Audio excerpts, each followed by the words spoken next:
All right, so let's start with the big story that we are tracking on fine print. The countdown is underway in Kenya as the country is anxiously awaiting for its next president.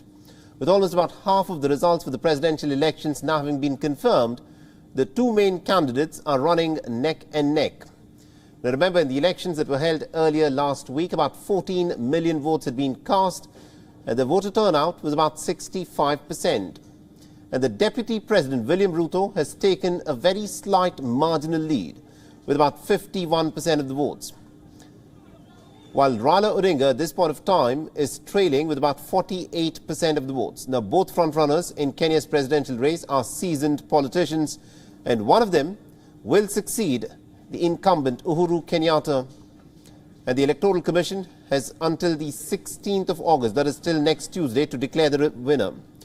Now, Kenyatta, who reached the end of the two presidential terms, fell out with the Deputy President Ruto after the last elections and is now endorsing Raila Odinga for the leadership role.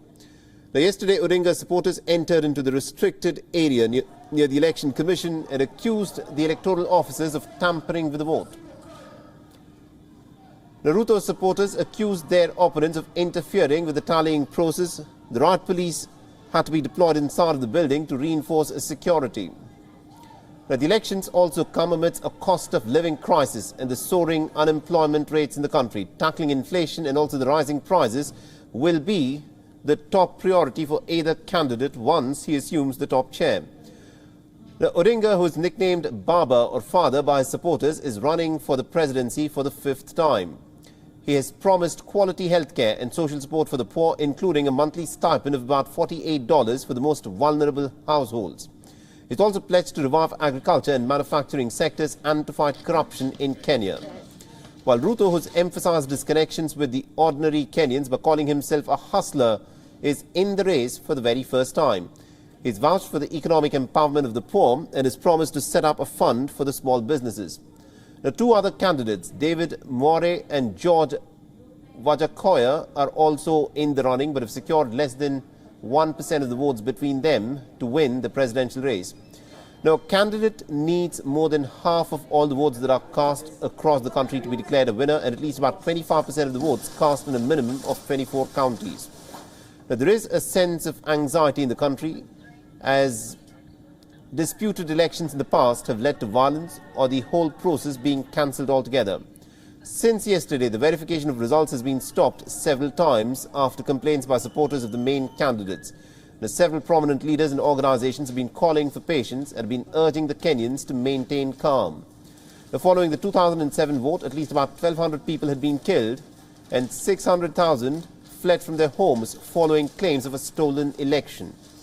In 2017, huge logistical errors led to the Supreme Court to annul the result and order for the presidential poll to be rerun. The officials are under pressure to get things right this time. Allegations of election rigging are as old as the country, and it was part of the politics even before the multi-party elections were reintroduced in the 1990s. But the push for free and fair elections has never faltered. After the violence that followed the 2007 elections, political parties and activists have argued for the use of technology instead of physical registers, which can be easily manipulated to verify the voters. And this year's election is, of course, the third time the technology has been used, but it is yet to deliver an election that has not been challenged in the courts.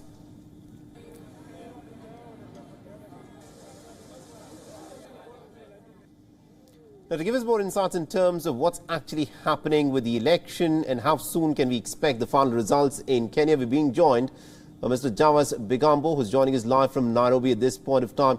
Now, Mr. Bigambo, this is a very crucial election that's been held in Kenya. The counting of the votes we're given to understand is still underway, and we expect the results to be out sometime next Tuesday.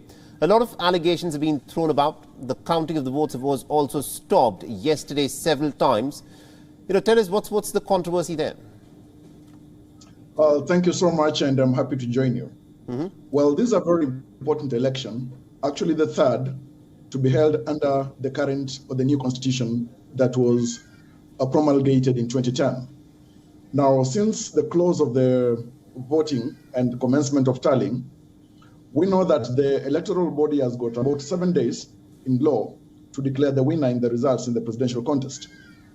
But up to now, we know while the counting, the tallying of the votes is ongoing, the factions of the two leading contenders have had squabbles and caused fracas, especially last night and yesterday, which has interfered with the smooth flow of the tallying of the votes.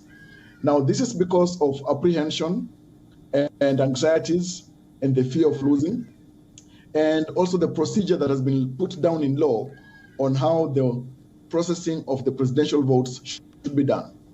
During the voting, after the voting, the presidential votes are counted at the primary polling station. Right. And a form called 34A, the primary form, is filled by the agents in that polling station, agents of the candidates, as well as the officials of the electoral body. And after that, that form, the image of that form is uploaded on the website of the electoral body. Right. Now, Mr. Bigambo, you're giving us the process in which the votes are in fact confirmed. But the question that I want to ask you is, since the 1990s, there's never been an election in Kenya that has not been challenged in the courts. And looking at the scenes that we saw yesterday that took place, do you expect that this result could also go to the courts?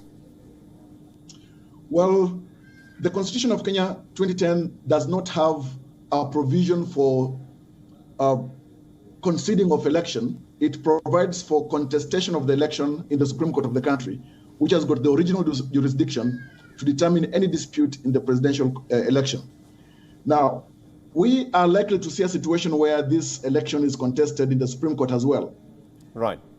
Regardless of the fact that so far, the IEBC, the electoral body, has done everything in its power to show how free, fair, and open the exercise is. In fact, since the establishment of this electoral commission, this is the first time that the primary forms can be freely accessed on the website or on the portal of the electoral body. In the last election in 2017, they were not accessible. In 2013, they were not accessible. This is the first time. Interesting. And because of that, we have seen that there has been limited pressure by the public or by politicians on the IEBC or blaming it for translucency or opaque processing of the results. The only problem that people have now and what's building anxiety is the perceived slow processing of the results and announcement of the winner. But nobody so far is blaming the electoral body for bungling the election, the presidential contest, or for trying to favor one side against the other.